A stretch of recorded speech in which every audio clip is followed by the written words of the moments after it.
የምወዳችሁና የምትወዱኝ የቻናሌ ቤተሰቦች እንደምን አላችሁ? ኢትዮጵያ የሚለውን ውብ ሀገራችን መሰረት ያደረገውን ልቦለድ መተረክ ከጀመርን ቆይተናል። ይህ ልቦለድ ያስታተመ ነው። አውቶቡሱ ደልጊ ደረሰ። ኢትዮጵያም ውስጧ ተተራመሰ፣ ደነገጠች፣ ዝምም አለች። አቤልም ዝም አለ። በሐሳብ ጭልጥ አሉና አይኖቿ ላይ እንባ ቸርፈፍ ሲል ድግስ ደነገጠ። ምነው እቴ? ኧረ ምነዋ አለ ብለን ነበረ። የባለፈውን ትረካ ያቆም ነው። ዛሬ እንቀጥላለን። ቅዳሜ ቀን ስለሆነ ገበያ የዋለ ሰው ይርመሰመሳል፣ አቧራው ይጨሳል። ደልጊ አየሯ ሞቅ ያለ ነው። አቶ ድግስ እንደው ካላስቸገርኩ ሲሻይ ቡና እያልን የምነግር ጉዳይ ነበረን አለው አቤል። የማህበረሰቡ አለባበስ ጉስቁልና እድሜ ጠገቧ ከተማ ደልጊ ምንም ኢኮኖሚያዊ ለውጥ ለማድረጓን ማሳዝኖት ትክዝ ካለ በኋላ አየጋሽ ድግስ እኔ ተወልጄ ያደግኩበት ባህር ዳር ነው። ኢትዮጵያ ደግሞ ጎንደር መሰለኝ። ግን ከልጅነቷ አባቷ ሲሞት ከእናቷ ተነጥላ ጎንደር ከተማ ካክስቷ ጋር አደገች። እናቷ ደልጊ እንደምትኖር ብትሰማም እንዴት ማግኘት እንዳለባት ተቸግራ ነበር። ቅድም አስናቀች የምትባል ዘመድ አለች ስትል ድንገት አይኗ ከሆነ ለምን አስናቀች ጋር አትወስደንም አለው። ደስ ይለኛል አለሞች፣ ደግሞ ምን ችግር አለ ድግስ መንገድ ላይ ሲሄድ። አቤል ተዋሻለህ እንዴ አለችው በእንግሊዝኛ። እንዴት ጠየቀ አቤል። ደልጊ ተወልድ አድገህ ለምን ተወልጄ ያደግኩት ባህር ዳር ነው አልከው? ሳቀና ግን እኮ ባህር ዳር አድጌያለሁ አለና ዝም አለ። አስናቀች ቤት እንደደረሱ አስናቀች ደነገጠች። አስናቀች የተባለችው ደልጊ ከመጣች እንጂ ትክክለኛ ስሟ ዮርዳኖስ ነበረ። ምንም እንኳ ትልቅ ሰው ሆና ብትገረጣ፣ ምንም እንኳ ብትጎሳቆል፣ ለ25 ዓመታት ያህል ብትለያትም 9 ወር በማህፀኗ የተሸከመቻትን አዝላ ያሳደገጃትን ልጇን ግን ፍጹም አላጠፋቻትም። ገና ሁለተኛዋን ልጇን ሳታየው ራሷን ስታወደቀች። ጎረቤት ተሰብስቦ ጸበል ተረጭታ፣ አንዳንዶች ደግሞ ቡዳ በልቷት ነው መድኃኒት አምጡ ብለው ጎማ ነገር አጠኗት። የቡዳ ምልክት ስላላሳየች እንጂ እንግዶቹ በሏት ብለው ጠርጥረው ሁሉ ነበር። ዮርዳኖስ ደልጊ ከመጣች በኋላ ስሟን ወደ አስናቀች ቀየረች። ጌጡ እንደተገደለ ደልጊ ስትመጣ ነፍሰ ጡር ነበረች። አቤል እንደተወለደ በጣም እግረኛ ስለነበረች ለአንድ ሀብታም ሰጠችውና ሆቴል ውስጥ በመስተንግዶ መስራት ጀመረች። ወዲያው አስማማው የተባለ መምህር ጋር የጦፈ ፍቅር ይጀምሩና ያገባታል። 2 ልጆች እንዳላት ግን አያውቅም ነበረ። አስናቀች ከሰመመን ነቅታ ወደ ጤንነቷ ተመልሳለች። ትንግርቱ ኢትዮጵያ ጭንቅላቷ ላይ ከሚሸከመው በላይ ሆኖባት ታማ ተኝታለች። አቤል ክው ብሎ ደነገጠ። ኢትዮጵያ የአባቱም የእናቱም ልጅ ነች ለካ እህቱ። በደንብ ሲያስተውላት እውነትም እሱን ነበር የምትመስል። ከየት ተገናኛችሁ ወይ ፈጣሪ? ዮርዳኖስ ገረማት። አንቺን ፍለጋ ደልጊ መጥቼ ነበር ከ8 ዓመት በፊት። ያኔ ያገኘሁት በአጋጣሚ ተግባባን። ያኔ አንቺን ማግኘት አልቻልኩም ነበርና ተመልሼ ወደ አዲስ አበባ ሄጄ ነበር። ወንድሜ የሆነ ብዬ ፍጹም አስቤ አላውቅም ነበር። የእግዚአብሔር ነገር ይገርማል አለች ኢትዮጵያ። ደህና ነው? አንቺ ግን አጽምሽ ቀረሻ ልጅ ያምሻል ቀለቤ? ኧረ ደህና ነኝ አባቴ የሌላት ልጅ እንዴት ተወፍር ብለሽ ነው አለችና ፈገግ አለች። አቤልና ኢትዮጵያ አሴርና ዳንኤል የተባሉ ሌላ እህትና ወንድም እንዳላቸው እናታቸው አበሰረቻቸው። ፍጹም ህልም መሰላቸው፣ ደስም አላቸው። 2 ሳምንት እንደቆዩ አቤል ወደ አዲስ አበባ ተመለሰ። ኢትዮጵያ የደልጊን ህዝብ በማወያየት ችግሩን በማጥናት ሰነበተች። መላ ኢትዮጵያ ጉስቁልና፣ በተለይ ደግሞ የአማራ የልማት በደል በጣቁሳ መልኩ ቁልጭ ብሎ ይታያታል። መንገድ የለም። ትምህርት ቤቶች የወረዱ ናቸው። አስተዳዳሪዎች በሙስና የበሸቀጡ፣ ከምንባብ የተጣሉ፣ አስተሳሰባቸው የዘገጠ መሆኑን ተገነዘበች። ወያኔ መራሹ ኢህአዴግ ሰዎችን ወደ አመራር ሲያመጣ መስፈርቱ ሴሰኛ፣ ጫት የሚቅሙ፣ የሚያጨሱ፣ ሐሺሽ የሚስቡ ናቸውና ሴቶች ስራ የሚያገኙት ጉቦ ሰጠው ሲሆን መንገዶች ደግሞ በዝምድና በጉቦ እንጂ በእውቀት ሙያ መሰረት አድርጎ አይደለም። ኢትዮጵያ ጠንካራ ሴት ነች። የቂሊንጦ እስር ቤት መንፈሷን አልሰበረውም። በቀጠቀጧ ቁጥር ትጠነክራለች። ባረሜንና ጨካኝ የማፊያ ቡድን ጥፍሯን ትነቅላለች። እባቡና ሌላ መርዛማ እንስሳት በሰውነቷ እንዲርመሰመሱም ተደርጓል። ብዙ የህሊና እስረኞች ወንዶች በወንዶች በቡድን እየተፈራረቁ መደፈራቸው የኤችአይቪ ኤድስ በሽታ ተጠቂ ግለሰቦች ሲደፈሩ ተመልክታለች። ያሳዝናታል። ሰዎች ወደ ጫካ አይናቸውን ተሸፍነው ይጣላሉ። ዘረኛውና አምባገነኑ ስርዓት በሰው ልጆች ፍጹም የማይደረግ ሰቅጣጭ ሽብርና የሰብአዊ መብት ጥሰት በማድረስ ትግሉን በቁርጠኝነት እንድትቀጥል ወኔ እንጂ እነሱ እንዳሰቡት አንገቷን ድፍታ እንድትኖር አላደረጋትም። ዳንኤል ከኢትዮጵያ ጋር በልጅነቱ ጀምሮ አብሮ አደግ ጓደኛዋ ነው። ምሽት ነው። ሆኖም የጨረቃ ድምቀትና ውበት ቀትር አስመስሎታል። በከዋክብቶች ብርሃን በጨረቃ ውበት ተመስጣ ከአንዲት ጓደኛዋ ጋር በእግራቸው ሲንሸራሸሩ አንድ ድምፅ ሰማች። እቺ ለምሁራን የማትመች የማይም ስብስብ የሚፈነጭባት ሀገር፣ እቺን የሌባ ስብስብ፣ ዳኛ የወንጀለኛ ስብስብ፣ ቤተ መቅደስ ገብቶ የሚቀደስባት፣ በነቁሳት አሸባሪ የሚባሉባት የጉድ ሀገር እያለ ብቻውን ይቀባጥራል። ማን ነው አለች ኢትዮጵያ። ዳንኤል ነው አለች አስቴር። ዳንኤል ከመጀመሪያው ደረጃ ትምህርት ጀምሮ አብሮኝ የተማረ ነው። ዳንኤል ኩራባችሁ። ምን አገኘው? ኢትዮጵያ ደነገጠች። እግሮቿ መንቀሳቀስ ተሳናቸው። ዳንኤል የድሃ ልጅ ነው። አባቱ 100,000 ንጹህ ውድ የኢትዮጵያ ልጆች በከንቱ ደማቸው በፈሰሱበት አጥንታቸው በተከሰከሱበት ወያኔና ሻቢያ ባደረጉት ጦርነት ነበር የተሰወው። እናቱ ወይዘሮ ስንታየው እንጨት ከሩቅ በረሃ አምጥታ በመሸጥ የሀብታም ልብስ በማጠብ እንጀራ በመጋገር ፍጹም በተጎሳቆለ ሁኔታና ሆና ዳንኤልን አስተማረችው። ዳንኤል ጠንክሮ ተምሮ ድሃ እናቱን የመርዳት ትልቅ ህልም ሰንቆ ነበር ትምህርቱን በቁርጠኝነት ይከታተል የነበረው። የ1990 በአፍሪካ አስከፊው ጦርነት በሁለት ወንድማማቾች ተካሄደ። በያኔው ጠቅላይ ሚኒስትር መለስና ኢሳያስ አፈወርቂ የኢትዮጵያ ሀብት ለመዝረፍ ባለመስማማት በተካሄደው ጦርነት ለመሄድ በቀረርቶ በታጀበው ቀስቀስ ለአገሩ ህይወቱን የማሳሰብ አተኩራባቸው እንቦቅላ ህፃኑን ዳንኤልና ለጋ ወጣት ራስ ምሽቱን ስንታየውን ያለምንም ረዳት ትቷቸው ሲሄድ ስንታየው ጉንጮቿ በእንባ እየታጠቡ እያዘነችና ውስጧ እየተረበሸ ነበር የላከችው። ኩራባቸው የአሞራ ሲሳይ ሆኖ ቀረ። ስንታየው በወንዶች መደፈር በድህነት በጉስቁልና ብትሰቃይም ዳንኤል ግን በሚገባ አስተምረው ነበረ። የኔ ልጅ ጠንክረህ ተማር፣ ዕውቀት እንጂ ሌላ ነገር ምን የምሰጥ ነገር የለኝም አለች ስንታየው በፍጹም የእናትነት ፍቅር ባለንጋ ጣቶቿ ፀጉሯን እየዳበሰች። ዳንኤል ከእናቱ እንደተለየ ጋዜጣ ላይ አንድ ጽሑፍ እያነበበ ነው። ይድረስ ለውዴ ይላል። ውብ አገሬ ማማ፣ በውን እንዳንቺ ፍጹም ቆንጆ አለ? ውበትሽ ማንንም በቁም ፍዝዝ ያደርጋል። እንደ ጥቁር የአልማዝ ፈርታ አንጸባርቂያለሽ። መሃል ሀገርሽ ላይ ያለችው አዲስ አበባሽ፣ በየቦታው ብትንትን ብለው የሚገኙ ፎቆችሽ፣ በምሽት ብልጭ ድርግም የሚሉት መብራቶችሽ ደማቅ ከዋክብትን ያስነቃሉ። ትልቁ ተራራሽ ራስ ደጀን በረጅሙ ደረትሽ ጎንደር ላይ እንደ ቤተ ክርስቲያን ጉልላት በግርማ ሞገስና በታላቅ ኩራት ተኮፍሶ ተቀምጧል። እምዬ እንደ ውቅያኖስ ሉል የሚያንጸባርቀው ወንዞችሽ፣ የወተት አረፋት ንጣት ያላቸው ፏፏቴዎችሽ በየሸንተረሩ ሲፈሱ የማንንም የውጭ ዓይን እንደ ማግኔት በመሳብ በፍቅር ያንበረከካሉ። ወንዝሽ፣ ሸንተረርሽ ከቀይ ሐር ፈትል ጋር ጋራና ጉራንጉርሽ ባንጠረኛ እንደተሰሩ እንቆች መሃል ከተማዋ እምብርትሽ የወይን ጠጅ እንደማይጎድልበት እንደተነጠጠ ጽዋ ሰሜናዊ የአካል ክፍልሽ በአበባ እንደታጠረ ስንዴ መልክዓ ምድርሽ በዛምባባ ዛፍ ዛላ የተመሰለ ነው። ሀገሬ መልክዓ ምድርሽ ማለት ወንዙ፣ ተራራሽ፣ አየሩ ብቻ አይደለም። ውበትሽ ምድር አዳም በጉምጅት ካራ እንዲከተፍ የሚያደርገው ህዝቦችሽ በልዩነት ውስጥ የጸና ፍቅር የተላበሱ በመከባበር በአንድነት የሚኖር የተለያየ ባህልና እምነት ያላቸው ህዝቦችሽም ልዩ ናቸው እያለ በዝርዝር የተጻፈ ደብዳቤ አነበበና ይህን ጽሑፍ ሳነብ አንዳች ነገር ነዘረኝ አለ ዳንኤል። ኢትዮጵያ ዳንኤል እንደዚህ ተጎሳቅሎ የአእምሮ ጤና እክል አጋጥሞት ስላየችው ወደኋላ በሐሳብ ሰረገላ ነጎደች። ዳንኤል አባትህ በኢትዮጵያና በኤርትራ ጦርነት ህይወታቸው እንዳለፈ አጫውተኛል። ከዚያስ እናትህ እንዴት አሳደጉ አለች። እናቴ ስንታየው ሐር የመሰለው ፀጉሯ ክብ ከሆነ ራስ ቅሏ እስከ ዳሌዋ የተዘናፈለ ደማቅና ጎላጎላ ያሉ አይኖቿ እንደ ከዋክብት ብርሃን የሚፈነጥቁ ማራኪ ቅርጽ ይዞ እንደ አክሱም ሐውልት ቀጥ ያለው አፍንጫዋ መሃል ፊቷ ላይ በኩራት ተቀምጠው እምቡጥ ጽጌረዳ በመሰሉ ከናፍሮች የታጀቡት እንደ በረዶ ነጭና የበቆሎ እሸት የመሰሉ ጥርሶቿ በተስተካከለ በስርዓት ተኮልኩለው ተደርድረዋል። ስታወራ ሙዚቃዊ ቃና ያለው አንደበቷ በሚስረቀረቅና ለስለስ ያለ ሙዚቃ የተቀናበረ በመሆኑ እናቴ ፍጹም የድሃ ቆንጆ ነች።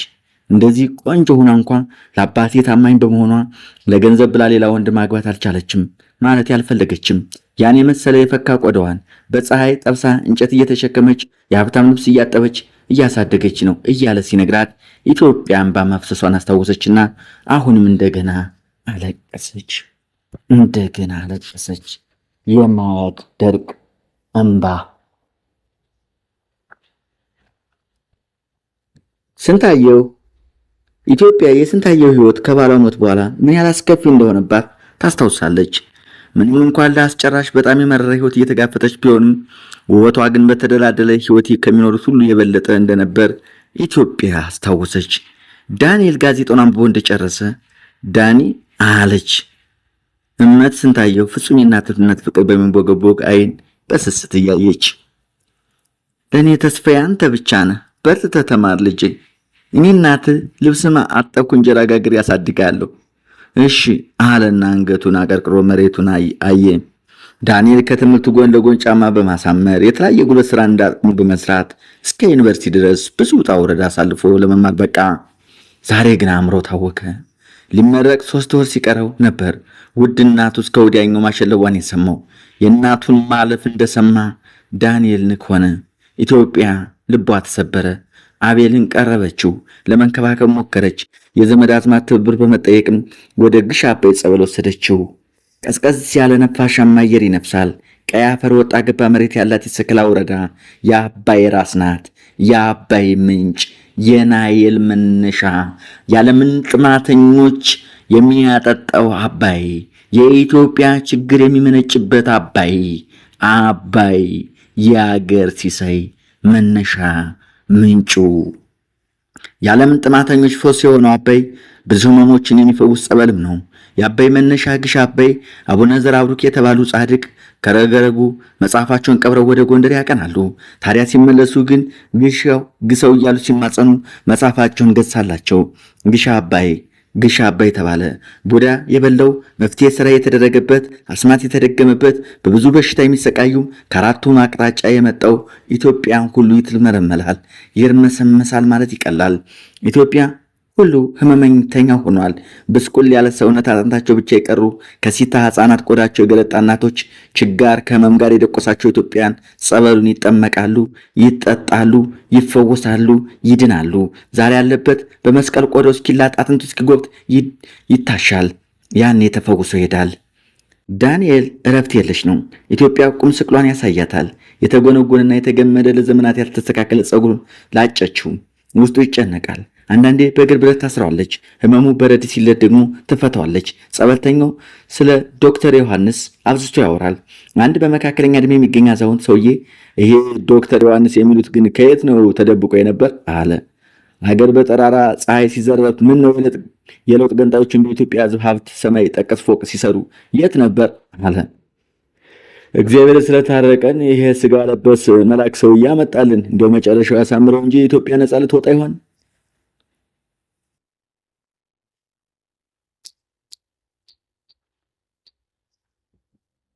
አለች። ምን ነው ስለ ቅኔ እየተቀኛ አሉ። ወይ ጉድ ይህች ሀገር! እንዲያው እስኪ የተሻለውን ያምጣልን። በሽተኛውም በዛ፣ ድህነቱም በዛ፣ ፍቅሩም ጠፋ። አንተየው ኧረ እንዲያው ችግር አይደል የሀገራችን ነገር። እንዲያው ድሮ ይሻል ነበር። እንዲያው ቢያንስ ሰው ተዋዶ ተፋቅሮ ይኖር ነበር። ይሄ ዘመኑ ከመጣማ እንዲያው አንተ እንዲያው ረክሰን የለ እየተባበሉ ተጫወቱ። ሲደነቆዩና እናንተ ከየት ነው የመጣችሁ አላት አለባቸው የተባለው ሰውዬ።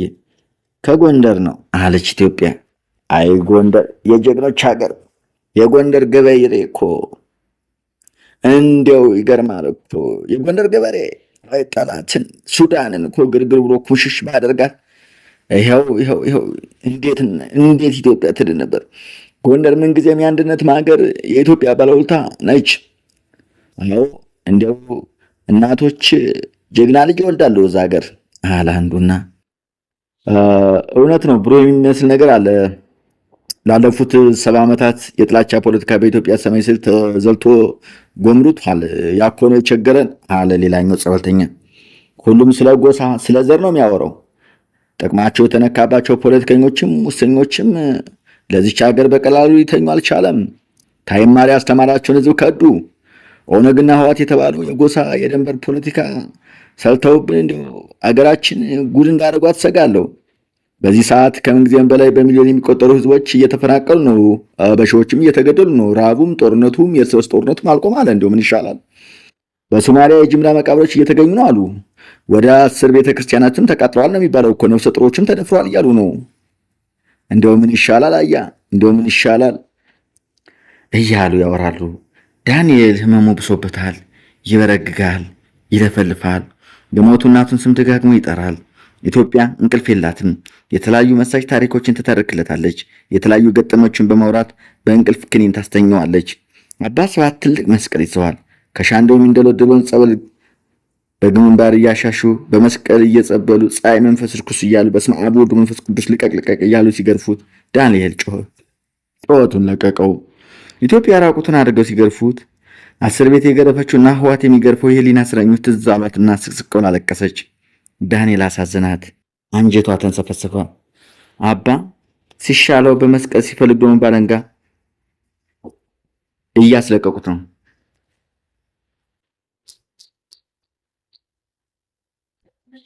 የዳንኤል ጉስቁልና የማዕከላዊና ቂሊንጦ የሰቆቃ ድምፆችን ትዝ አሰኛት። እሷም ጀርባዋ የተደበደበችው ዛሬም ይጠዘጥዛታል። ወፌላላ ከዛፍ ሰቅለው ገርፈዋታል።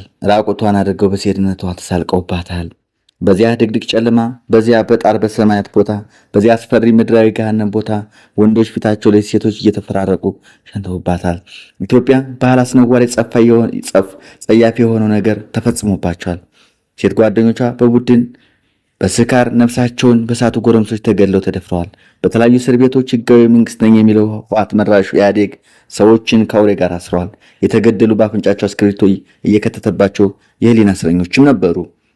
በወንዶች ላይ ትልልቅ ሃይላንድ በማንጠልጠል እንዳይወልዱ ተደርገዋል። በአጠቃላይ በሰው ልጅ ሰቆቃ ጣርና ቁም ስቅል የሚፈጸምበት የአስፈሪ ድቅድቅ ጨለማ ቦታ ትዝ አላት። ራሷን ያመጥፎ ትዝታ ራሷን ፈልጣትና ጸበሉን ተጸበለች። አባ እንደው ይድን ይሆን አለች ኢትዮጵያ። አይዞሽ ልጅ እህል አብዝቶ እንዳይበላ አንቺም በንጹህ ሊና በቅን ልቦና ጸልይለት። ዋናው ማመን ነው፣ ይድናል። ወደ ግሽ አባይ ጸበል የመጣ ደግሞ ሁሉም ይድን የለ። መቼ ያሳፍራል። አባታችን አቡነ ዘራብሩክ ግን መቼ ነው የጀመረው ልጅ ጠየቁ የንታ ስብሐት። ጎበዝ ተማሪ ነበር። አባቱ በጦርነቱ ስለሞቱ እናቱ በትልቅ ችጋር ውስጥ ነበር ያሳደገችው። የሀብታም ልብስ አጥባ እንጨት ለቅማ ሽጣ በረሃ ወርዳ ብዙ መከራና ስቃይ ተሸክማ ነበር ያሳደገችው።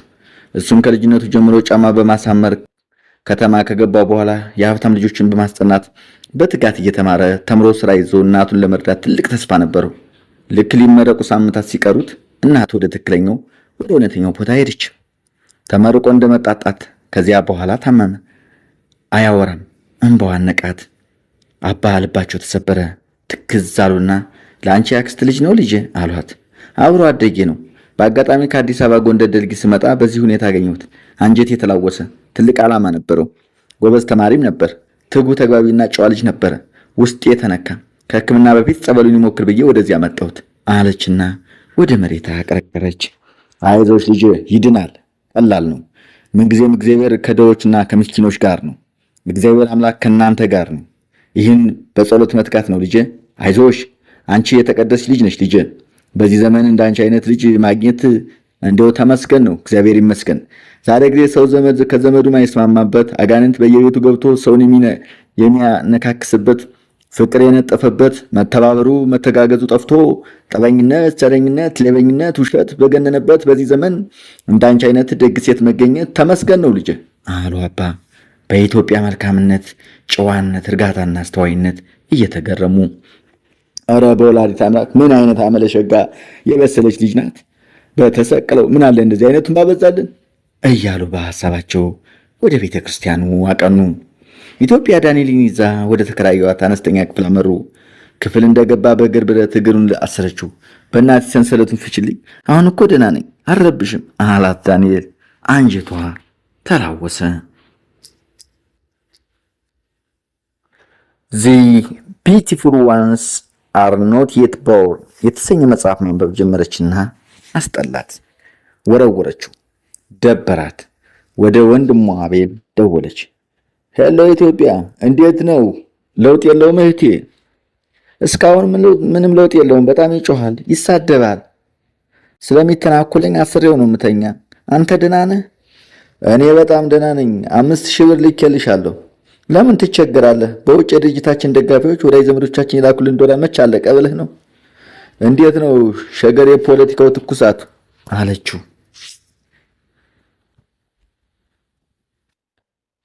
በትግል መንግስት ለመጣል ነፍጥ ያነሱ ፖለቲከኞች በሰላም እጃቸውን እየሰጡ ነው እየተባለ ነው። በየቦታው ሰው በአዲሱ መሪ ደስታውን እየገለጸ ነው። ደስታውን ሳናጣጥም ልብ የሚሰብር ዘግናኝ ግድያ ደግሞ እንሰማለን። ከለውጡ በተቃራኒ የቆሙ ኃይሎች በዘሩት ገንዘብ ህዝብን ከህዝብ በማጋጨት ልዩነቶችን በማጦዝ ከፍተኛ ችግር በመፍጠር ላይ መሆኑን እያየን ነው። እንዳለ ሁሌ ሞት ነው የምንሰማው። አይዞ እንግዲህ አቤሎ፣ ያው እግዚአብሔር ይርዳን። ከእንግዲህ በአንቺም አይዞሽ፣ በርቺ፣ ጸልይልኝ፣ በጸሎት ስቢኝ። እግዚአብሔር ይስብህ። ለሁሉም ነገር አመሰግናለሁ። ደህና ደር፣ ቻው አለችና ስልኩን ዘጋችው። ጋደም ብላ እንቅልፍ ለመተኛት ሞከረች፣ ግን አልቻለችም። ብዙ ነገሮች በአእምሮዋ ይብሰለሰላሉ። የዳንኤል ጉዳይ፣ የዚች ሀገር ፖለቲካ፣ የወደፊት የሀገሪቱ የፖለቲካ ማህበራዊ፣ ኢኮኖሚያዊ ዕጣ ፈንታ፣ ይህ የዶክተር ዮሐንስ ለውጥ እርምጃ ቀጣይነት፣ የራሱ የወደፊት የህይወት ጤንነት፣ ብዙ ሀሳቦች አወጣች አወረደች። ከዛም ኩለሌሊት ላይ እንቅልፍ ይዟት ሄደ። ከ1960ዎቹ ዓመተ ምህረት ጀምሮ በሀገራችን ሁኔታ የታየው ምንም ሳይመረምሩ፣ ሳይጠይቁ፣ ሳይከራከሩ ብዙ ነገሮችን መቀበላቸው ነበረ ትልቁ ስህተት አለ አቤል መገርሳን ፊቱን እያየ። እንዴት አለ መገርሳ። ያ ትውልድ ባልተጨበጠና በምርምር ባልተደገፈ ብዙም ስለ ሀገራችን በቂ እውቀት በሌላቸው በአንዳንድ ምዕራባውያን ምሁራን መረጃዎችና ከጥራዝ ነጠቅ የማይሻሉ አወናባጅ ጥናቶችና ምርምሮች በመመርኮስ ወይም ምንም ባልተረዱት በነ ማርክስና በነ ሌኒን ርዕዮተ ዓለም ብቻ በመመስረት እጅግ ሀቅ የራቀ ኢትዮጵያን የብሔር ብሔሮች እስር ቤት ነች፣ ጨቋኝ ተጨቋኝ ትርክት ውስጥ በማግባት አገሪቱን በከፍተኛ ጥፋት ላይ ለመጣል በቅተዋል። ያ ትውልድ የግራ ዘመም የፖለቲካ አራማጅ መሆን ብቻ ሳይሆን አማራ ጨቋኝ አድርጎ በወጣትነቱ መፈረጁ ሊያስገርም ይችላል። አሁንም በሽምግልና ዘመናቸው ይህ አባዜ ያለቀቃቸው በርካታ የትውልድ አባላት መኖራቸው ያሳዝናል። የሀገሪቱ ማህበራዊ አወቃቀር በዝባዥና ተበዝባዥ፣ በጨቋኝና በተጨቋኝ መከፋፈላቸው ዛሬም አልተውም።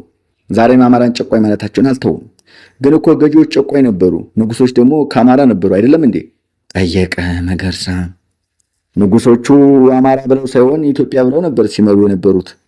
ነገር ግን ለውጦች የተጠመዘዙት ተማሪዎች ለጭቆናው መፍትሄ ብለው ያቀረቡት ለሀገሪቱ ባዕድና ፋይዳ ቢስ የሆነው የግራ ዘመም ርዕዮተ ዓለም በግድ በህዝቡ ላይ እንዲጫን በመስበክ ነበር።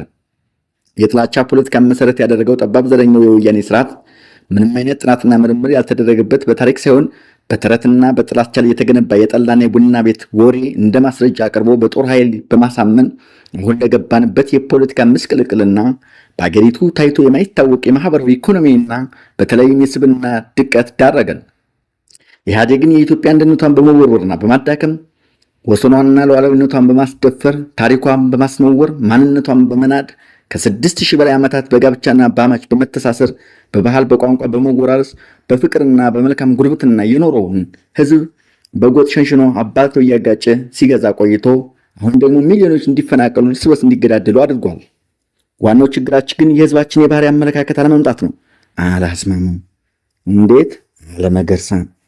ድንጋይ የሚወረወረው ፍሬ ወደ አንዘለቀቀች ዛፍ ነው። ኢትዮጵያ ሁለመናዋ ቆንጆ ነች። ቆንጆዋ ደግሞ ሀገራችን ባለም ባሉ ሌሎች ሀገሮች ጥርስ ውስጥ አስገብቷል። ታሪካችን ሁሉ የጦርነት ነው።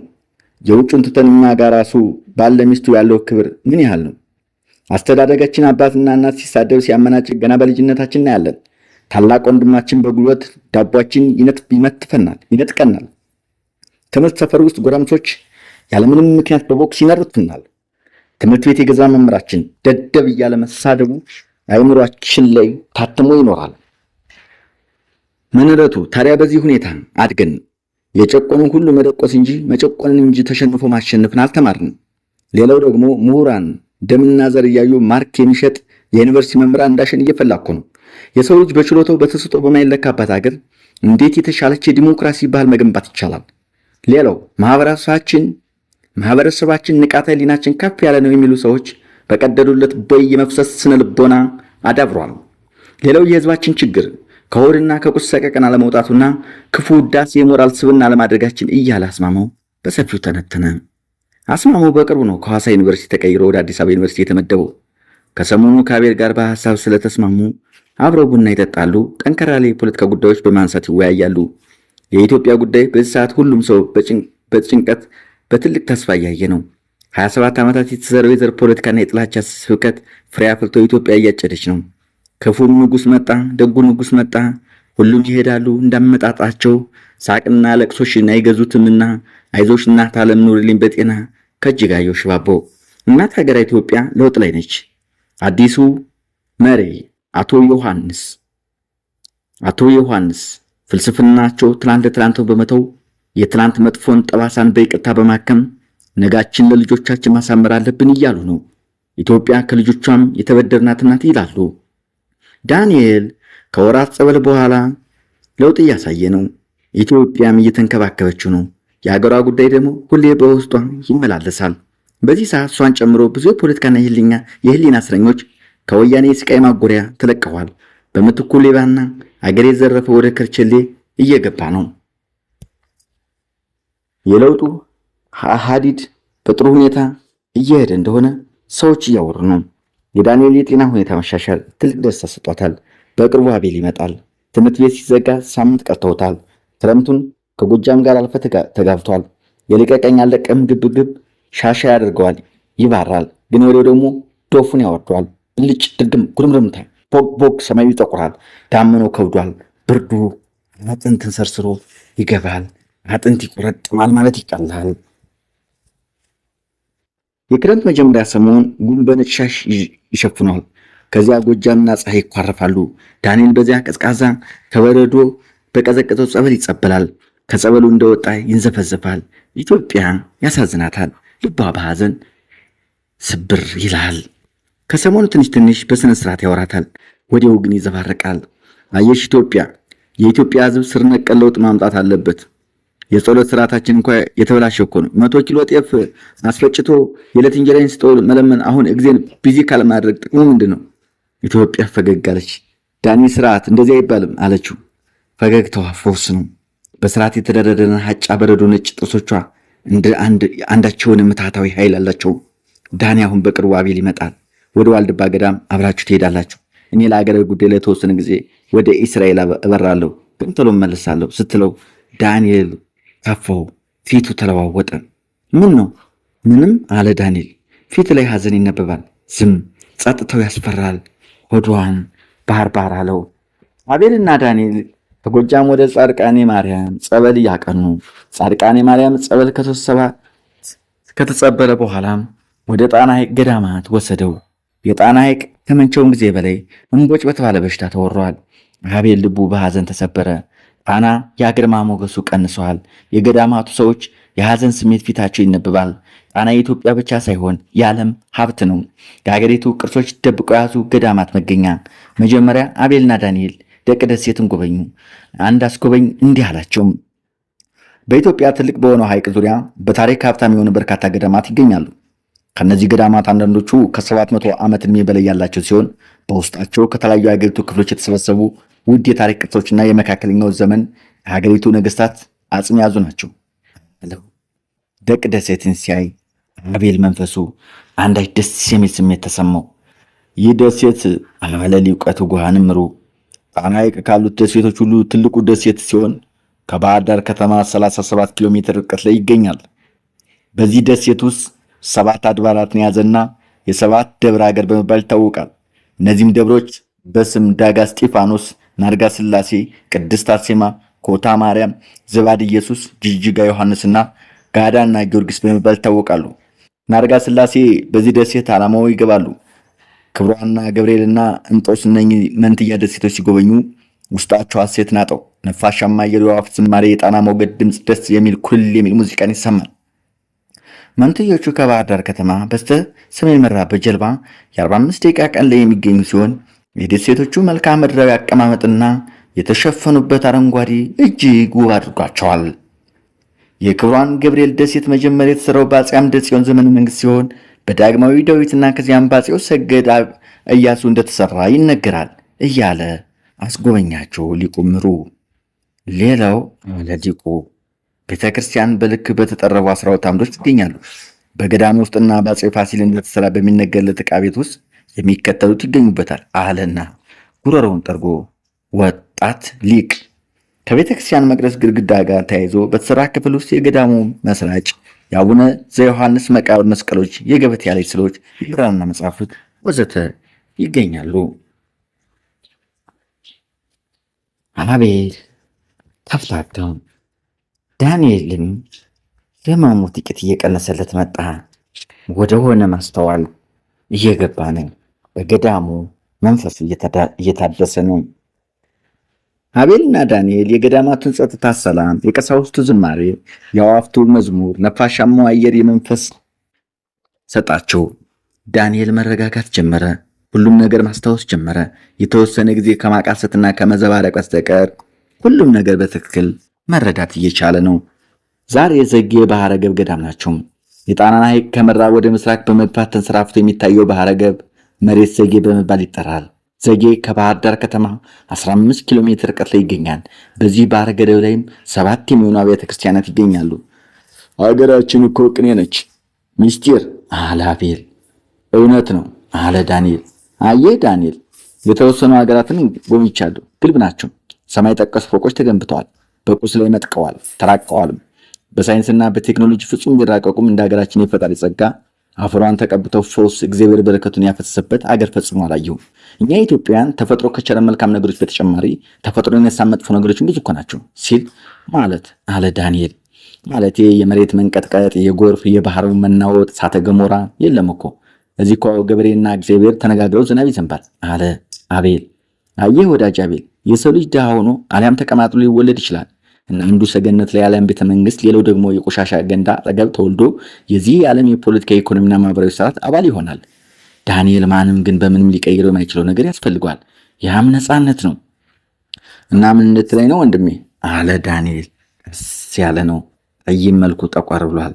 ከሲታ ሰውነቱ ሞላ ብለዋል። በነገር ላይ ዳንኤል አንተ ህመም ላይ ስለነበርክ እንጂ አሁን የለውጥ ብልጭታ እየመጣ ነው። ዮሐንስ በአስገምጋሚ መሳጭና ለዛ በለበሰው አንደበቱ በብዙ ዘመናት ስናፍቀው የነበረውን ኢትዮጵያ የሚለውን ብሔራዊ ስሜት ከተቀበረበት ፈንቅሎ ያወጣ አንደበተ ርቱዕ መሪ ነው። በማይገባን ቋንቋ በደረቅ አማርኛ ስርች መንቻካና መንደርተኛ እይታ ካለው የፖለቲካ እጅ ከሚለው ለዛ የለሽ ቋንቋ ፖለቲካችን ቋንቋን የተላበሰ ፖለቲካ እንደሌላው ዓለም ወጣቶች ሊናኑበት ሊወዱት በሚችሉ የህይወት መስክ እንደሆነም በሚያመር ለዛ ያስተማረ አስደናቂና አርቆ አስተዋይ መሪ ኢትዮጵያ እያገኘች ነው አለ አቤል። ዳንኤልን ፊቱን እያየ ዮሐንስ ዘመኑ የሚፈልገውን ቀላል አድርጎ የመምራት መኮፈስ የሌለበት ሊደርሺፕ ስታይል ሳይከተል አይቀርም። ህዝብ የተማረረባቸውን ጉዳዮች ስስብልታቸውን ብትንትን አድርጎ ለይቶ ለእነዚህ ዘርፈ ብዙ ችግሮችን በመፍታት ከፍተኛ ጥረት እያደረገ መሆኑና ነፃነት የሚባለውን ትልቅ ስጦታ እየሰጠን ይመስለኛል። ይገርማል ዳንኤል። ዶክተር ዮሐንስ በቀል፣ ጥላቻ፣ መናናቅ ከህዝቧ ልብ ላይ የተፋቁላት ኢትዮጵያን ለመፍጠር እየተጋ ያለ ባለራዕይ መሪ ነው እያልከኝ ነው? ይገርማል ወንድሜ፣ የሚገርም እድል ነው ያገኘና አለ ዳንኤል በጽሞና ካደመጠ በኋላ። አቤልና ዳንኤል በጣና ደሴት ከቆዩ በኋላ ቀጥታ ያቀኑት ወደ ዋልድባ ገዳም ነው። ኢትዮጵያ እስራኤል ውስጥ ነች። የእስራኤልን የተለያዩ ቦታዎች ጎብኝታለች። በተለይ ደግሞ በእስራኤል የሚገኘው የኢትዮጵያ ርስት ዴር ሱልጣን ስትጎበኝ ውስጧን በሐሴት ንጧታል። ኢትዮጵያ ከቤተ እስራኤላውያንና ሌሎች ትውልደ ኢትዮጵያውያን ጋር በሀገራችን ፖለቲካ ጉዳይና በድርጅቷ ጉዳይ በጥልቀት እየመከረች ነው። ከተለያዩ ትውልደ ኢትዮጵያ ጋር ስትመክር ስለ ሀገሪቱ የፖለቲካ ትኩሳት የተለያዩ ጥያቄ ቀርቦላታል። የሀገራችን የፖለቲካ ባህል ስር ነቀል ለውጥ ያስፈልገዋል። እንደምታወቁት ሀገራችን ከ4000 ዓመታት በፊት የቀደመ ስልጣኔ ባለቤት፣ የፍትህ፣ የአስተዳደር የመጀመሪያ ዓለማዊ ሀገር ነች። እምዬም ከዚህ ዘመነ መሳፍንት በኋላ በአፄ ቴዎድሮስ የተጀመረው ሀገርን የማዘመን የማሰልጠንና ወደ ቀደመ ስልጣኔ የመመለስ ሙከራን በተለያዩ ምክንያቶች የተሰጠውን ያህል ውጤታማ ባይሆንም በእምዬ ምኒልክ የተሻለ ሀገር የማዘመን ስራ ተሰርቷል። ከዘውዳዊ ስርዓት ውድቀት በኋላ የጣሊያን የ5 ዓመታት ቆይታ የተማሪዎች ትግል ተቀልብሶ ሀገሪቱ በወታደራዊ አገዛዝ መማቀቅና የወያኔ የቀኝ ግዛት ፖለቲካ በተለይም ደግሞ ዘርን መሰረት ያደረገ ፖለቲካና አንዱን ህዝብ ብቻ የፖለቲካ ኢላማ አድርጎ መምታት ሀገሪቱን ከማትወጠው የፖለቲካ ምስቅልቅል ውስጥ ከማስገበቱም በላይ ለሀገሪቱ የወሰነ ልቦና ማህበራዊና ሁለንተናዊ ስና መጥፎ ጠባሳም ጥሎ አልፏል። ክቡራንና ክቡራት ወያኔ፣ ህወሓት፣ ኦነግና መሰል ተገንጣይ ቡድኖች ሻዕቢያን ጨምሮ በመተባበር አማራን ጨቋኝና የኢትዮጵያን የብሔረሰቦች እስር ቤት በማለት በአማራ ህዝብ ላይ አማራውን አግላይ ህገ መንግስት ቀርጸው አማራው ላይ ከፍተኛ በደልና ግፍ አካሂደውበታል። አማራው ከአምባገነን የደርግ ስርዓት ውድቀት በኋላ የመተከል የራያና የወልቃይት ጠገዴ መሬቶች በፖለቲካ ውሳኔ ወደ ትግራይና ወደ ጉሙዝ እንዲካለሉ ተደርጓል። አማራውን ከፖለቲካ አግለው አማራውን በኢኮኖሚ እንዲወድቅ ከመደረጉም በላይ እንዲሰደድ፣ እንዲገደል፣ እንዲታሰር ተደርጓል። በጉራ ፈርዳ ከ80 ሺህ በላይ አማሮች ተወልደው ካደጉበት ቦታ ተፈናቅለዋል። በሐረርጌ፣ በበደኖ፣ በአርባ ጉጉ አማሮች ወደ ገደል እስከነ ህይወታቸው ተጥለዋል። እነዚህ ሁሉ ሰቆቆች የተደረጉበት ምክንያት ደግሞ አማራው አገሩን በማፍቀሩ ነው። ኢትዮጵያን ለማዳከም የኢትዮጵያን ኦርቶዶክስና አማራ ማዳከም አለባቸው። በመሆኑ የወያኔ ባለስልጣናት አማራና ኦርቶዶክስን አከርካሪውን ሰብረነዋል ብለዋል። ስለዚህ የኛ ድርጅት በዚች ሀገር ተመሰቃቅለው የፖለቲካ ሁኔታ እልባት አግኝቶ በዚች ሀገር ሰላም፣ ዲሞክራሲ፣ ፍትህና አንድነት እንዲመሰረት የህግ የበላይነት የሰፈነባት ዜጎች በዘራቸው ምክንያት የማይጠቁባት ሀገር መመስረት ነው በማለት የዚችን ሀገር የወደፊት ዕጣ ፈንታ የባለፈውን የተበላሸ ፖለቲካ በጥልቀት በመተንተን ኢትዮጵያ አብራራች። ውቢቷ ኢትዮጵያ በእስራኤል በአሜሪካና በተለያዩ አውሮፓ ሀገሮች የፖለቲካ ፕሮግራሟን በማስተዋወቅ ከትውልደ ኢትዮጵያን በተለያዩ ድጋፍ በማግኘት ችላለች። የአውሮፓ አሜሪካና የእስራኤል ሁለንተናዊ እድገት፣ መደማመጥ፣ የፖለቲካ ባህላቸው፣ የኢኮኖሚ ጥቀታቸው መንፈቅና መንፈሳዊ ቅናት በውስጧ አደረ። ሀገሯ ላይ ይህን አይነት ብልጽግናና ስልጣኔውን ለማድረግ መትጋት እንዳለባት ለራሷ ቃል ገባች።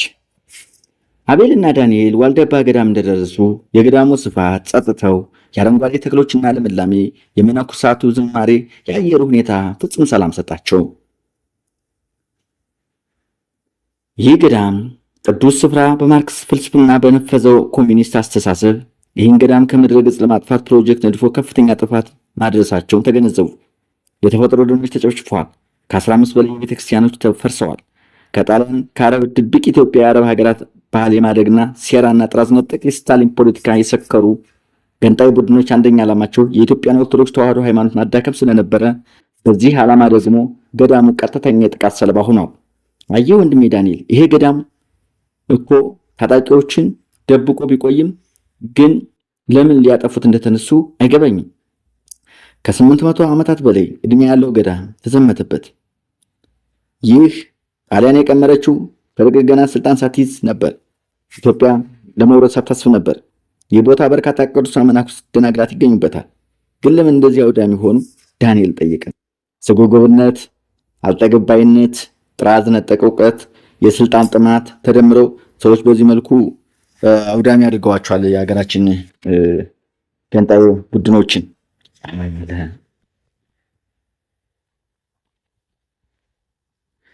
ይህ የኔ ምርጥ ጤንነት እንዴት ነው? እድሜ ለእህትህ ኢትዮጵያ፣ እድሜ ለአንተ ወንድሜ። በጣም ደህና ነኝ፣ እግዚአብሔር ይመስገን፣ እግዚአብሔር ይመስገን። የሰው ልጅ እንደ እህትህና አንተ ሰው አፍቃሪ፣ ተባባሪ፣ ተፈቃሪ ቢሆን ዓለም ከቶ የት በደረሰች። ምድርስ ገነት አትሆንም ነበር? እናንተ ወደ መቃብር የወረደውን ሰው በሕይወት እንዲኖር አድርጋችሁታል። አመሰግናለሁ የሚለው ቃል ይህን የእናንተ ቅዱስ ውለታ ለመግለጽ እንዴት ይቻለዋል? ብቻ እግዚአብሔር ያክብርልኝ። የማማን የመሞት መሪር ሐዘን አንጀት በጣሽ መርዶ ከሰማው በኋላ ራሴን አላውቅም እኮ ነበር። እናቴ ለእኔ ሕይወቴ ነበረች። ለእኔ ስትል ራሷን የሰጠች፣ ስለ እኔ የተራበች እማማ ለእኔ ስትል ተንከራታለች። በነዳድ ፀሐይ እንጨት ከበረሃና ለቅማ ዳገት ቁልቁለቱን ወርዳ ታትዬ ለእኔ ሰው ፊት ገርፏታል፣ ራሷን አዋርዳለች እያለ ሲናገር እንባው መንታ መንታ እየሆነ በጉንጮቹ ይወርድ ጀመር። በቃ ሰው ዳንኤል፣ ለአንተ የምናደርገው ነገር ለአንተ ብለን አይደለም፣ እኛን የመንፈስ እርካታ ስለሚሰጠን ነው። እግዚአብሔር ይመስገን። ዋናው ጤንነት መመለሱ ነው። ሁሉ ነገር ለበጎ ነው። ላቤል ከጧቱ 2 ሰዓት የፀሐይዋ ሙቀት አንዳች ለየት ያለ የደስታ ስሜት ይሰጣል። የገዳሙ ጡመ መዓዛ፣ የመነኮሳቱ ጡመ ዝማሬ፣ የተለያዩ እንስሳትና ትዕይንት የሰው ልጅ መንፈስን ያድሳል፣ ሕይወትን አጓጉ ያደርጋል። ዓለም ለምን ያስብልሃል። ዳንኤል ሰዎችን ወደ ማስታወስ ራሱን ወደ ማወቅ እየመጣ ነው። አንዳንዴ ብቻ ከፍተኛ ድብት፣ መሸበር፣ ተስፋ መቁረጥ፣ ራስን አጥፋት የሚል ስሜት ይሰማዋል። ይህ መንግስት የዓለም ሙቀት መጨመር አሳሰበኝ፣ ችግኝ መትከል አለበት እያለ ይደሰኩራል። ይህን የመሰለ ገዳም፣ ይህን የመሰለ ደን ለማጥፋት ማቋመጡ ከምን የመነጨ አውዳሚነት ስሜት ነው? አላቤል ችግግሩ በተፈጠሩት እጽዋት እየተመሰጠና እየተገረመ እንዳልከው እነዚህ መንግስት ብሎ መጥራት ራሱ አያስደፍርም አለ ዳንኤል። ግን እኮ አሁን ሀገራችን ጥሩ መሪ አላት እያልከኝ ነው አለ ዳንኤል። እውነት ነው። ዶክተር ዮሐንስ ቅን ናቸው። ደፋርና የውሳኔ ሰው በዚያ ላይ ወጣት ናቸው። በነገር ላይ ወጣት ስለሆኑ ነገሮችን አቅለው ስለማያዩ አንዴ አንተ አንዴ አንተ ብል አትታዘበኝ አለና፣ አይ ወዳጄ ዳንኤል፣ የሀገራችን የፖለቲካ ባህል ስር የሰደደና በቀላሉ የሚፈታ አይደለም። እያንዳንዱ ባል ሚስቱን ሲያከብር፣ በእናትና በአባት ዲሞክራሲያዊ የቤተሰብ አስተዳደር ሲፈጠር፣ ከምንም በላይ ደግሞ ቅንነት፣ ተካፍሎ መብላት ሲኖር፣ ህዝብ ለህዝብ መደማመጥና ወንድማማችነት ሲኖር ነገሮቹ እየቀለሉ ይሄዳሉ። ሲጀመር ትምህርት ቤት መምህራን ተማሪዎች በዱላ መጀለት ሲያቆሙ፣ ከስሜት የጸዳ በስነ አመካንዮ የሚያምን ትውልድ ከተፈጠረ ፖለቲካችን ሊሻሻል ይችላል። ዶክተር ዮሐንስ ታጋሽ፣ ቅን፣ ጽኑ፣ ደፋር፣ አዋቂ መሪ ናቸው። ለዘመናት ተራርቀው የነበሩ በመቶ ሺዎች ወጣቶች በጦርነት ያለቁበትን የኤርትራ ችግር በአፋጣኝ መፈታት አለበት። በአስደማሚ ፖለቲካ ሚሊዮኖችን በደስታ ጩቤ ማስረገጥ ግድ ነው። ነገር ግን ባለፉት 4 አስርት ዓመታት ፖለቲካችን ውጥንቅጡና ምስቅልቅሉ ስለወጣ ህዝቡን ከስሜት በጸዳ አገሪቱን መንታ የፖለቲካ መንገድ ላይ ቆማለች። የህግ የበላይነት በአገሪቱ እየተከበረ አይደለም። የአፉ ባሃ ባለስልጣናት ከፍተኛ ሀገር ሀብት ዘርፈው ኪና ላይ መሽገው እንደሚገኙ እየተወራ ነው። ሀገሪቱ በዘር የፖለቲካ ጻር ንጹሃን የሚቀጠፉባት፣ በየቀኑ ሰዎች የሚሞቱባት፣ በስጋት ዜጎች የሚኖሩባት ሀገር ሆናለች። በመጀመሪያ በዚች ሀገር አስተማማኝ ሰላም ማረጋገጥ አለበት እያለ ስጋቱና ተስፋውን ተነተንለት እና በአጭር ጊዜ እንዴት ህዝብ የሚፈልገውን ለውጥ ማምጣት ይችላል አለ ዳንኤል። አኩራፊ ትዕቢትና ባለስልጣናትን በቁጥጥር ስር በመዋል እብሪታቸውን በማስተንፈስ ማንም ከህግ በላይ እንዳልሆነ ማሳየት ይገባል። የዘረፉትን በቢሊዮን ዶላር የሚቆጠር ገንዘብ እንዲመልሱ ማድረግ፣ ህገወጦች ወንጀለኞችን ህጋዊ እርምጃ በመውሰድ የህግ ልዕልና ከተከበረ በኋላ ሁለንታዊ የሆነ የፖለቲካ ውይይትና ጥናታዊ ምርምር ማድረግ፣ የማህበረሰቡን ንቃተ ህሊና መገናኛ ብዙሃን በመጠቀም ማሳደግ፣ ከተለያዩ የፖለቲካ ኃይሎች ጋር ጥልቅ የሆነ ክርክር፣ ውይይትና ምክክር ማድረግ፣ የፖለቲከኞችን የመጠፋፋት፣ የመጠላለፍ፣ የሴራና የደባ ፖለቲካ ባህል ለመቀየስ ከፍተኛ ጥረት ማድረግ። በዚህ ሰዓት የለውጡ የጀርባ አጥንት የለውጡ መሪዎች የሚባሉ ሰዎች ሁሉ ህዝቡ በምክንያት የተመሰረተ ጥናት መስጠት አለበት ወይስ ዝም ብሎ መደገፍ የለበትም? ስለዚህ እያንዳንዱ ኢትዮጵያዊ በመከባበር በመረዳዳት ከምንም ጊዜ በላይ ደግሞ በህግ የበላይነት አንዱን የመጠበቅ ትልቅ ኃላፊነት አለበት። በነገር ላይ እነዚህ ኃይሎች ከውስጥ ለውጥ የመጡት በህዝብ ግፊት ነው ይባላል። ህዝቡ ይህን አረመኔያዊ አገዛዝ ገዝግዞ ለመጣል ከጠመንጃ ጋር ፊት ለፊት ተቀምጧል ይባላል። ወጣቶች ጎንደር ላይ ባለሞ ተኳሽ አረመኔ ሰዎች በስናይፐር ለጋ ወጣቶች ተረሽነዋል። ታዳጊ ወጣቶች በፖሊስና በአጋዚ ልዩ ኃይል ተገድለዋል። ባህር ዳር ወደ 60 ገደማ ሰዎች በዘመናዊ መሳሪያ ባነጣጥሮ ተኳሽ ሰዎች ወታደሮች በአንድ ቀን ከዚህ ፊት በጅምላ ተጨፍልቋል። ህዝቡ ደግሞ በሰላማዊ ሰልፍ በስራ አድማ መንግስት ማነቃነቅ ጀመረ። በተለይ ደግሞ በኦሮሚያ ከአዲስ አበባ ማስተር ፕላን ጋር ተቃውሞ በኋላ የተለያዩ ዩኒቨርሲቲዎች ቄሮ በተባለ ቡድን የተቀናጀ ሁለንተና አቀፍ አመፅ አካሂደዋል። በመላው ኦሮሚያ የተካሄደው ይህ አመፅ ከፍተኛ የሆነ አገሪቱን ወደ ሌላው የፖለቲካ አውታር ቀይሷታል። ስለዚህ ከኢትዮጵያ ህዝብ የሚጠበቀው ሰከን ማለት ማስተዋል፣ መደማመጥና ሊቃኑ ደግሞ በማስተዋል ከራሱ ባለፈ ለአገሪቱ ጥሩ ነገሮች ማድረግ ይኖርበታል። እና ክቡራትና ክቡራን ግን የፖለቲካ ጥቅሙ እስከምን ድረስ ነው አለ። ፖለቲካ ለአንድ ሀገር መድኃኒት መርዝ ነው። ሀገር ምግቧ ፖለቲካ ነው። ፖለቲካው ጤነኛ ከሆነ ሀገር ትገነባለች። የተመረዘ ፖለቲካ ሀገር ያፈርሳል።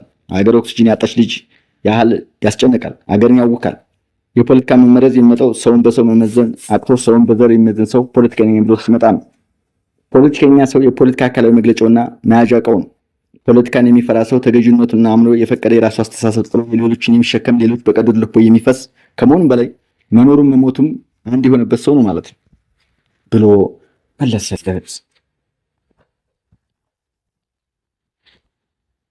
ሰው ከፖለቲካ ነፃ የሚሆነው ለባርነትና ጎብዳዊነት ራሱ ሲሰጥ ነው። ግን እኮ ፖለቲካ ምክንያት እጅግ ዘግናኝ ድርጊት ይፈጸማል። እስራት፣ ሰቆቃ፣ መግደል፣ ዝርፈው ፖለቲካ ያመጣው ጣጣ ይመስለኛል አለ ዳንኤል።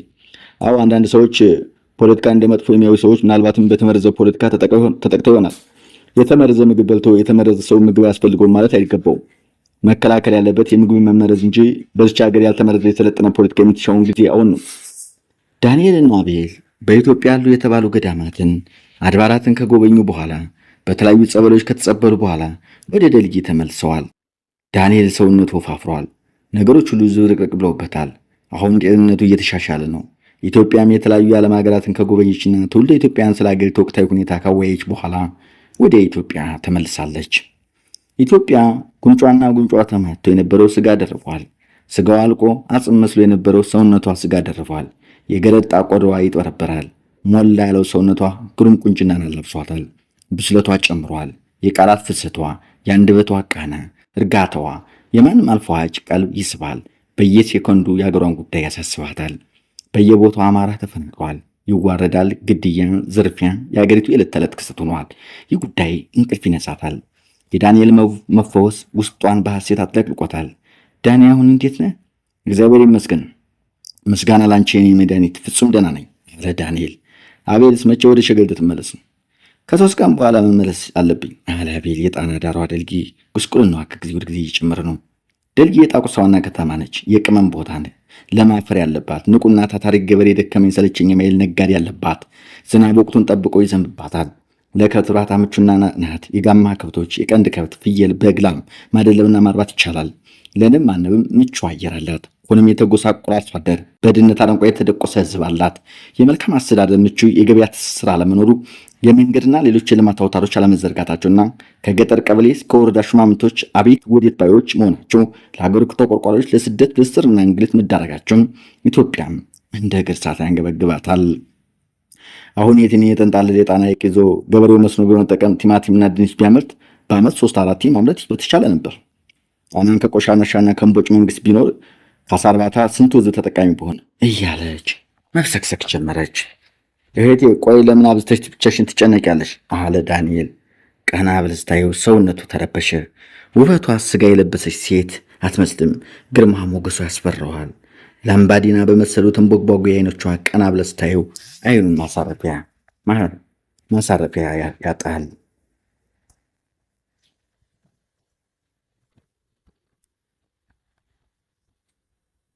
ከውጭ ሀገር በተለያዩ ታዋቂ መጽሐፍ የተጻፉ የሀገር ውስጥ በርካታ ያሉ መጽሐፍ ይዛ መጣለች።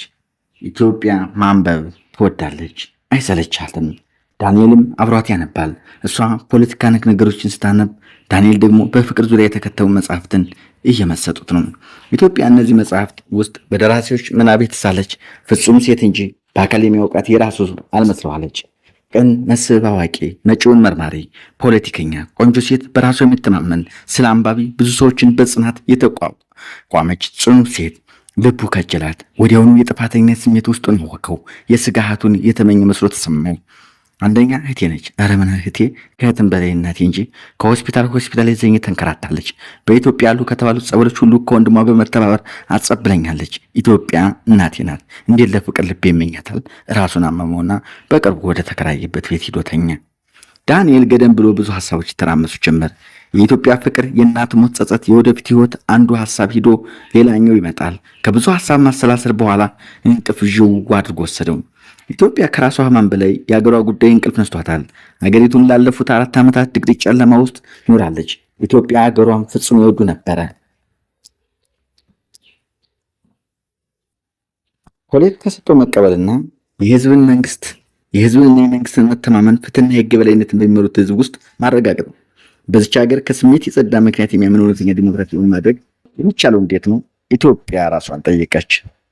ጠዋት የወፎች ዝማሬ በጆሮዋ ሲፈስ፣ ፀሐይዋ ስትፈነጥቅ፣ እንቅልፍ በዓይኗ ሳይዞር መንጋቱን ተገነዘበች። ቁርስ አዘጋጅታ ዳንኤልን ጠርታ ከቁርስ በኋላ ለመተኛት ከራሷ ጋር ተማከረች። ዳንኤል ከተለያዩ መስሪያ ቤቶች ማመልከቻ ቢያስገባም ብቃት ሳይሆን ዝምድናን፣ ጉቦን መሰረት አድርገው መቅጠር የለመዱ ካድሬዎች ሊቀጥሩ ስላልቻሉ በዚህ ብስጭት ጤንነቱ እንዳይታወቅ ኢትዮጵያ ፍጹም እንክብካቤ እያደረገችለት ነው። እንክብካቤዋ በጨመረ ቁጥር የፍቅር ስሜት እየተሰማው ውስጡን እንደተዳፈነ እሳት ያንገበግበው ጀመር። ኢትዮጵያ በበኩሏ የአገር ፍቅር፣ የፖለቲካ ሁኔታ አሳስቧት የተቃራኒ ጾታ ፍቅር የምታስብበት አንዳች ክፍት ጊዜ የላትም።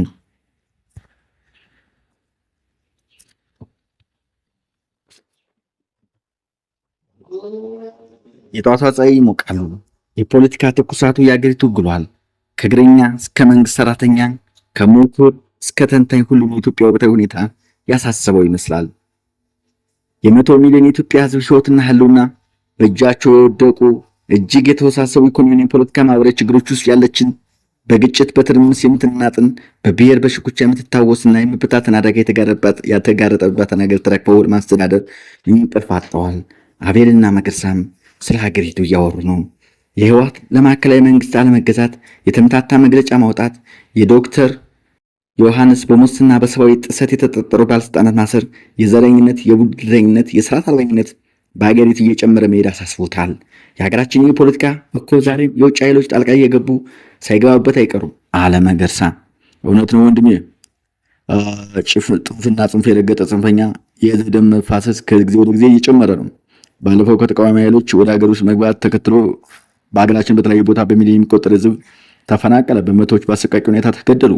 ሰላም ወዳዱ የኢትዮጵያ ህዝብ ለውጡ እንዳይቀላበስ እያለ ነገሮችን በትዕግስት ለማሳለፍ ቢሞክርም የስልጣን ጥመኞች ምን እንደሚፈልጉት ጥርት ያለ የፖለቲካ ርዕዮተ ዓለም የሌላቸው አማራጭ ፖሊሲና ፕሮግራም መንደፍ የማይችሉ በስሜት የሚነዱ የፖለቲካ ነጋዴዎች ህዝቡን ማተራመስ ቀጥለዋል። በስሜት ያው ለውጥ ላይ ሲሆን እኮ ምንጊዜም እንደዚህ አይነት ችግሮች የሚጠበቅ ነው አለች ብርቱካን የሚገርሳ ባለቤት ፈገግ ያለች። እውነት ነው። የቀደሙ ነገስታቶች በታሪካቸው ጥላሸት ለመቀባት ቢሞከርም ህዝቡን በደም ገምደውና አዋህደውና አስተሳስረው ነበር ያስረክቡን። በቅኝ ግዛት ያልተገዘች ነፃ ሀገር የተረጋገች በደም የተዋቀረች ሀገር ነበር ያስረክቡን። ባለፉት 3 ዓመታት ግን ያስተሳሰሩን በመለያየት የተሰበሰቡን በመበተን እነሱ ያስተላለፉትን መልካም ታሪክና የአንድነት እሴቶቻችንን በማፈራረስ ዛሬ ተጋብቶ የተዋለደ ህዝብ በጋብቻ የተሳሰረ የውጭ ወራሪ ኃይልን በአንድነት የመከተ ህዝብ አንድነቱ ላይ አደጋ አንዣቦ ሰቅጣጭ ወንጀል ለመስማት ተገደን ሞት፣ መፈናቀል፣ የህፃናትን ስቅስቅታ ተላመድ ነው። ኢትዮጵያዊ ሁሉ በስጋት እየዋለ እያደረ ነው።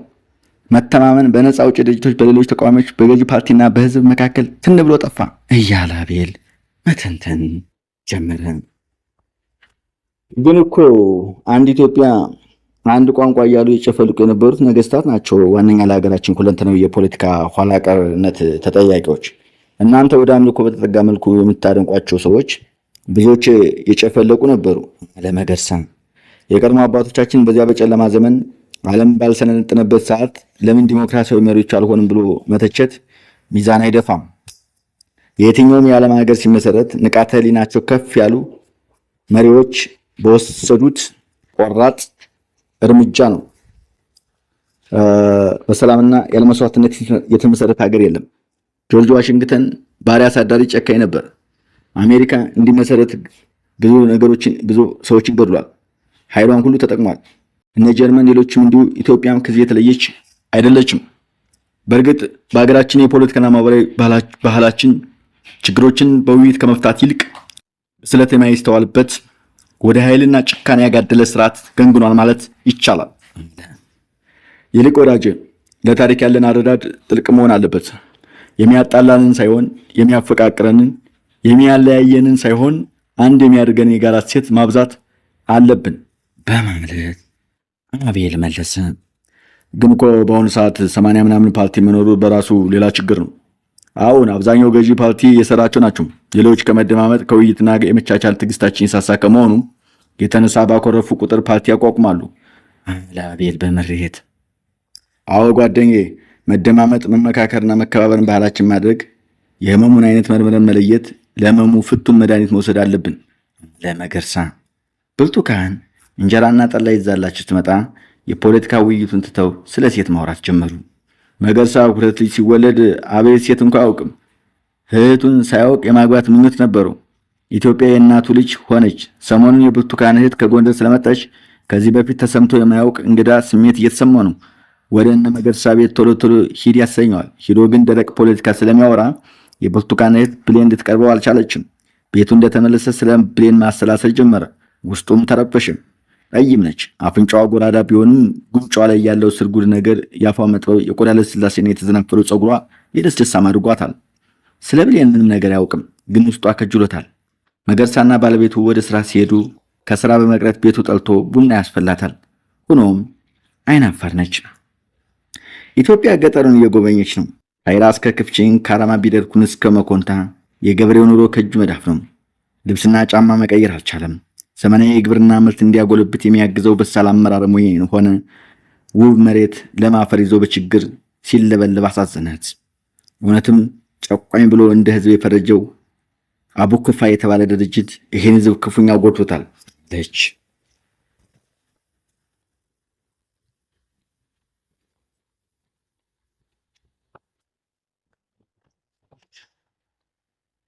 ጨቋኝ ተብሎ ተፈረጀ። ህዝባችን በዚህ በከለሉት መሬት በድህነት የመቱት ሲሆን ከሰፈረበት አንሶ ውጭ ያለው ህዝብ ደግሞ ተበቀሉት። ሲጨቁን የነበረውን ህዝብ የመበቂያ ጊዜው አሁን ነው ሲሉ ታሪክ ይቅር የማይለው በደል ሰልተውበታል። አማራ በበደኖ፣ በአርባጉጉ፣ በወልቃይት፣ በመተከል፣ በቤንች ማጂ እልቂት፣ አሰቃቂ ግድያና መፈናቀል፣ መሳደድ ደርሶበታል። አማራ ሁሉ የሚኒሊክ ወታደር ነው፣ ምኒልክ ደግሞ ጨቋኝ ነው የሚለው የህወሓት አስተምሮት ህዝባችን ለከፋ በደል ዳርጓል። ይህን ለማስተካከል እስከ እስትንፋስ መቋረጥ ድረስ እታገላለሁ። ኢትዮጵያ ለግድ ድሎትና ምቾት ቅድሚያ መስጠት የለብኝም።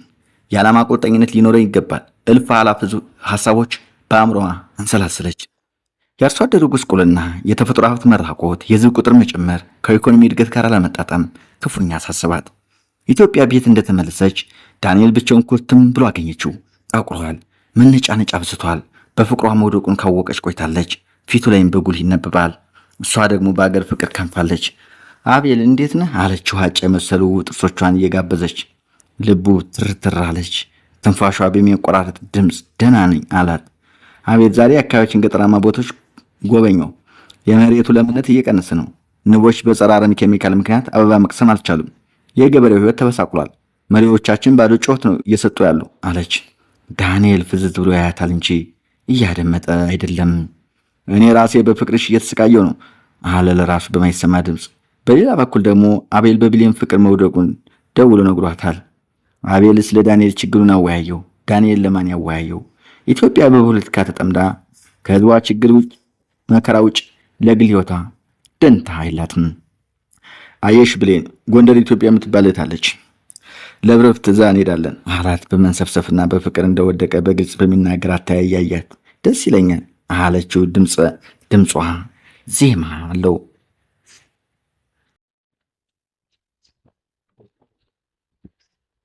በዚች የኢትዮጵያ መሰረተ ምድር በዚች የመካከለኛው ስልጣኔና የፖለቲካ ጥርስ ውስጥ ገባች። የስልጣኔ ጎህ የተቀደደባት ውብ ቦታ ጎንደር ዛሬ ኢትዮጵያ። ብሌን አቤልና ዳንኤል ተገናኙ። የጎንደር የፖለቲካ ትኩሳቷ ዛሬም ጥዟል። አብረው የተወለዱ ያደጉ የተጋመዱ የቅማንትና የአማራ ህዝቦች ለማጋጨት የሚታተሩ ቡድኖች ተፈጥረዋል። የሀገሪቱ የፖለቲካ ክድት ወደ ማጡ መሆን፣ የአማራው አለመደራጀትና የአማራ ጠላት ድርጅቶች እንዳሸን መፍራት ለኢትዮጵያ እረፍት ነስቷታል።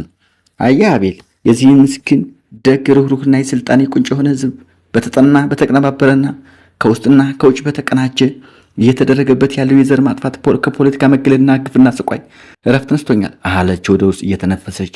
ቀይ ፊቷ ቲማቲም መስሏል። ዳንኤል ግራ ገባው። እቺ ሴት ፈጽሞ ልትረዳኝ አትችልም፣ የወንድ ስሜት ከቶንም ሊገባት አይችልም እያለ ማብሰልሰል ጀመረ። የደስታ ስሜት እየራቀው ነው። ቁጣ ይለዋል። ተስፋ መቁረጥ፣ ብስጭት፣ መስከፋት ከፊቱ በጉል ይነበባል። ምን ነው ዳኒ አለ አቤል። ኧረ ደህና ነኝ፣ ለደስታ አይታየኝም። ሳይ ደስታ ላይ አይደለም፣ የሆነ የከፋ ነገር ያለ ይመስላል ብሎ ፈገግ አለ። ለአፍ አደረኳት ሲል አንገቱን አቀረቀረች። ብሌን አዲስ አበባ አገኘኋት፣ የጎረቤት እህት ነች። በዚህ ዓመት ትድርኛለሽ አላት። ኢትዮጵያ ገረማት። ብሌን ደነገጠች። በማግስቱ ፒያሳ ከሚገኙ ቤተሰቦቿ ጋር አስተዋወቀችው። አቤልና ብሌን ተጣመሩ። በሌላ ቀን በሌላ ጊዜ አቤልና ኢትዮጵያ ሲያወሩ አቤል አቤት ጥድፈት፣ አቤት ችኮላ፣ አቤት አለችው። አየሽ እማማ ኢትዮጵያ አላት ፈገግ ያለ። ትዕግስት፣ ጸባይ፣ እርጋታ፣ ውበት ጎንደር በስርዓት ያሳደገቻት ውብ ቀንበጥ ስትገኝ ለምን አልፈጥን አላት። ይልቅስ እህቴ ዳንኤልን ተረጁ። በእርግጥ አእምሮ ሁለት ነገሮችን ማፍቀር አይችልም። አገርና ፖለቲካን ያፈቀረ በአገር ፍቅር የተነደፈ አእምሮ በወንድ ፍቅር ላይ ቦታ ላይኖረው ይችላል። ውድ እህቴ ሴት ልጅ ነሽ። ሴት ልጅ ደጀን መከታ ወንድ ያስፈልጋታል። በሀሳብ የሚረዳሽ ፍጹም የሚያፈቅርሽ ልጅ ደግሞ በመዳፍሽ ውስጥ ነው። ምርጫሽና ውሳኔሽ አንቺ ቢሆንም ዳንኤል አማቼ ቢሆን ደስተኛ ነኝ አላት። ከብዙ ሀሳብ በኋላ አውጣ አውርዳ ራሷን አሳመነችው። ዳንኤልን ውሃ አጣጯ ለማድረግ ወሰነች። ኢትዮጵያ አንድነቷ የጠነከረውና ክብሯንና ገናንነቷን መልሳ መቀዳጀት የምትችለው አማራው ሲደራጅና የአማራው አንድነት ሲጠነክር ነው። በዚህ መልኩ ሌላ የፖለቲካ መስመር መንደፍ አለብኝ በማለት በሀሳብ ሰረገላ ጭልጥ አለች። ዳንኤል ልቡ ሐሴት አደረገች። ኢትዮጵያ የሱ ነች። ከሰሞኑ ደግሞ በአንድ መንግስታዊ ድርጅት ውስጥ ተቀጥሮ እየሰራ ነው። የዮሐንስ የፖለቲካ ፍልስፍና እንደ ሀሳብ ጥሩ አማራጭ ነው አለች ኢትዮጵያ። ችግሩ ምንድን ነው አለ ዳንኤል ፀጉሯን እየዳበሰና በፀጉሯ እየተጫወተ። ችግሩማ ብዙ ችግር አለ አለችን። ዝም አለች። የአንድ ሰው የፖለቲካ አስተሳሰብ በልጅነት ዕድሜው ነው የሚቀረጸው። ዮሐንስ ደግሞ ተሞርዶና